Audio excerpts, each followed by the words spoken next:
Hi everyone, and a happy new year to all of you and all of your family.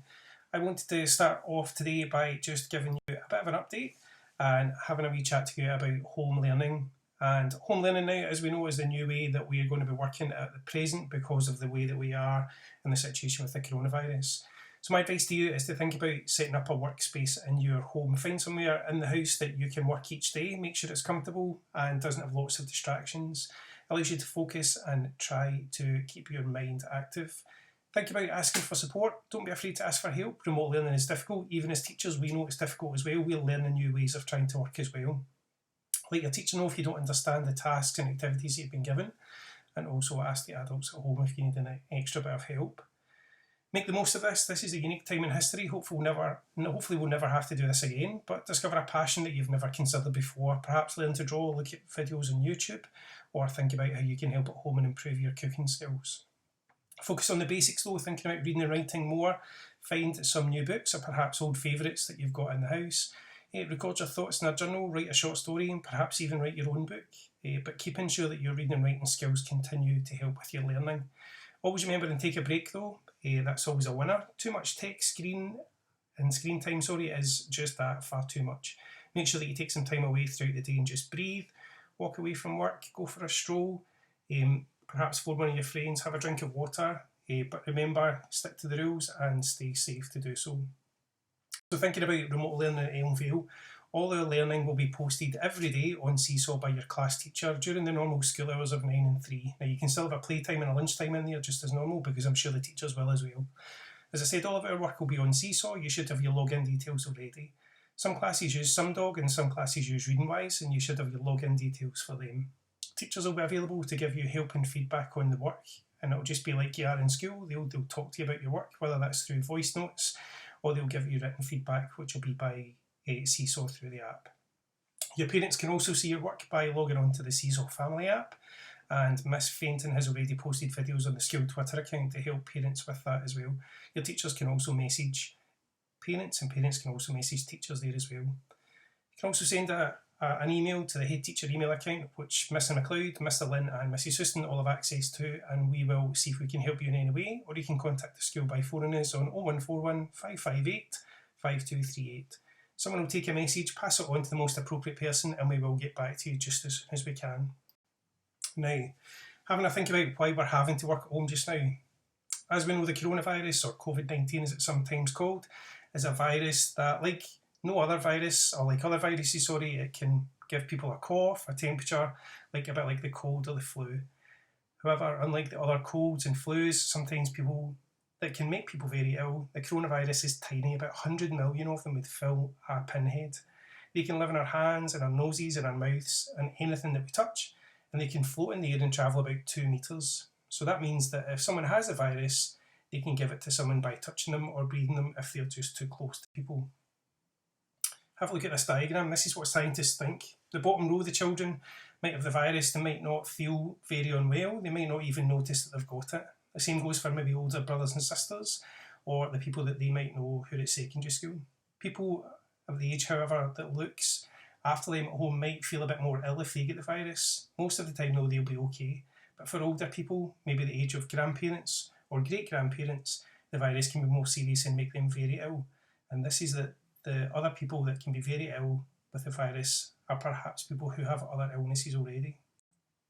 Have a look at this triangle, because not everyone who's had the virus, or not everyone will get the virus. Of the people that will get it, or that do get it, most of them will feel okay. They'll just have a temperature and a bit of a cough. Looking at the yellow section of the triangle, it's about 80%. Some people might need to go and see a doctor at the hospital, and that would be the orange section. And some people might become very ill and we need special care to help them in a hospital, like in intensive care, and that would be the red tip, about 5%. Now, this is an antibody. This is the reason that most of us will be able to fight the infection or the virus, and we will be fine. Now, they are natural cells that we've all got in our body that fight infections and a virus, but they don't really have swords. When our body detects a virus, it sends a message to get the antibodies.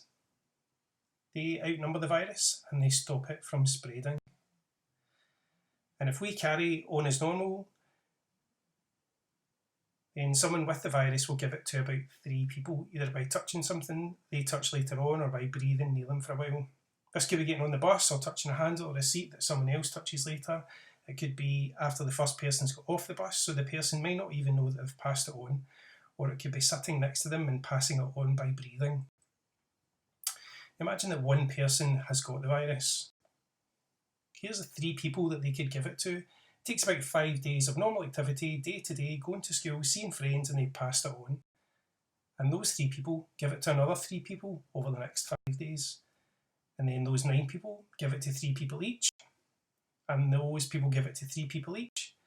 And they all give it to another 3 people. And then they give it to 3 more people each. And they give it to 3 people. And they give it to 3 people. And they give it to 3 people. This means that in 50 days, roughly 7 weeks, this many people will have had the virus, 60,000. This will mean a lot of people going to hospital at the same time, and they might not be able to help everyone. And some of these people might even die. So, how does our new normal look, and how does our new normal beat the virus? Now, to minimise the risk of spreading the virus, you've got to stay at home just now as much as possible. The Scottish Government have said by law, in a level 4 area, which is where we live, you can only leave your home or garden if it's an essential purpose. And this is the reason school is closed for most pupils at the moment. We're all trying to stop the spread of the infection, and by doing this, it means the chances of a person spreading it to another person is low, and sometimes it can be even less than 1 person, or not even at all. It might be hard to believe, but this is how much this affects the virus spreading.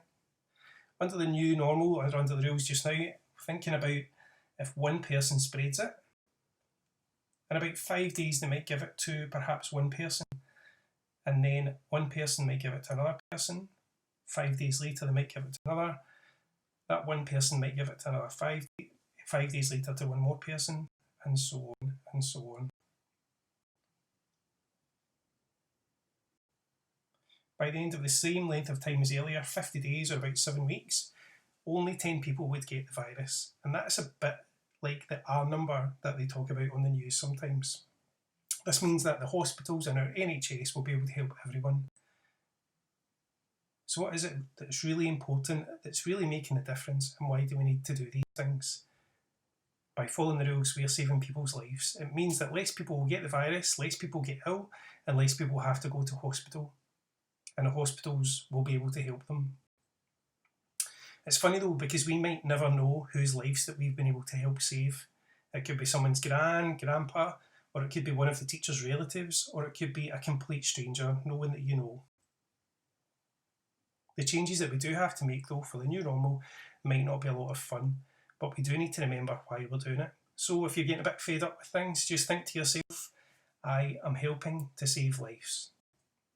Remember, it's okay to not feel okay.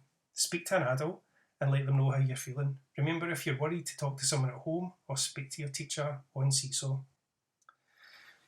I really do look forward to seeing all your hard work in Seesaw, and hopefully I'll get the chance to speak to some of you on the telephone over the next few weeks. Keep an eye on the latest updates in the news and keep checking our school Twitter page for any updates from us. I hope that we can all be together soon, back in the school. Take care of yourselves and take care of each other. Stay home and stay safe.